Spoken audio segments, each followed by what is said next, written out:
দিয়ে আমার ইমান বিক্রি করা যাবে না। 1000 টাকা দিয়ে বিক্রি করা যাবে না, কোটি টাকা দিয়ে ইমান বিক্রি করা যাবে না।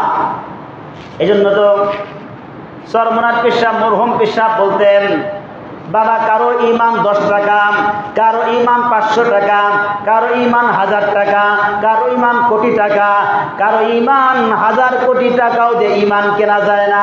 কয় হুজুর এটা আবার কিভাবে? কয় রাস্তা দিয়ে যাওয়ার সময় 10 টাকা পাইলে পকেটে ভরে, কেউ যদি না দেখে, 500 টাকা পাইলে পকেটে ভরে, 1000 টাকা পাইলে পকেটে ভরে, 1000 টাকা পাইলে পকেটে ভরে, কিন্তু যে ইমানদার 10 টাকাও পাইলে সে পকেটে ভরে না, 1000 টাকাও পাইলে পকেটে ভরে না।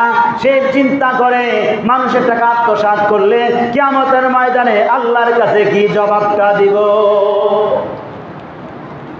এই জন্য আমি আপনি ইমানের মাপকাঠি নিজেই মাপতে পারবো যে আমি কত টাকার কাছে আমি বিক্রি হয়ে যাই,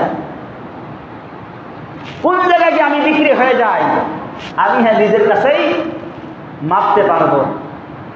আমরা নিজেদেরকে অনেক বড় মনে করি। ওই দিন তো দেখলাম সাংবাদিক ইলিয়াস ভাই আলেমরে বলছেন যে মাদ্রাসায় তো ইকোনমিক্স শেখানো হয় না, তো এই মাদ্রাসার তলেব এলেম বা মাদ্রাসার হুজুরা দেশ পরিচালনা করবে কিভাবে? তা আমি বলবো, আল্লাহর নবী কি ইকোনমিক্স শিখছিলেন? কোন ভার্সিটিতে, কোন কলেজে শিখছেন? হযরত ওমর রাদিয়াল্লাহু তাআলা আনহু কোন ভার্সিটিতে লেখাপড়া করছেন? হযরত ওসমান রাদিয়াল্লাহু তাআলা আনহু কোন ভার্সিটিতে লেখাপড়া করছেন? তাবিঈন কোন ভার্সিটিতে লেখাপড়া করছেন? আইম্মায়ে মুজতাহিদিন কোন ভার্সিটিতে লেখাপড়া করছেন? তারা কি দেশ পরিচালনা করছেন?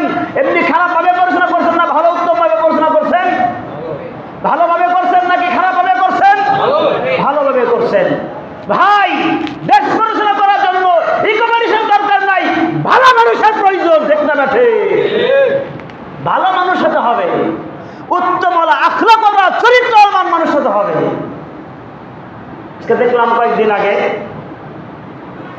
অফিসে ভাড়া দেয় নাই, ভাড়া না দেওয়ার কারণে ভাড়া চাইছে, তাকে হত্যা করা হয়েছে। এটা কি দেশ? এটা কি ইসলাম? এটা কি মানুষের মূল্য? ওয়ালাকাদ কাররামনা বানি আদম। আল্লাহ বলেন, বান্দা আমি আল্লাহ তাআলা বনি আদমকে সম্মান দান করেছি। আমি আল্লাহ বনি আদমকে সম্মান দান করলাম। এই বনি আদম বুঝে না, বনি আদম বোঝারও চেষ্টা করে না। আল্লাহ আমাদেরকে কি সম্মান দান করলেন, আল্লাহ আমাদের কি রত্ন দান করলেন।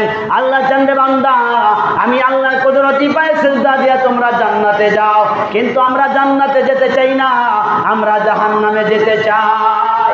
আল্লাহ চাই জান্নাতে নেওয়ার জন্য, আমরা চাই জাহান্নামে যাওয়ার জন্য।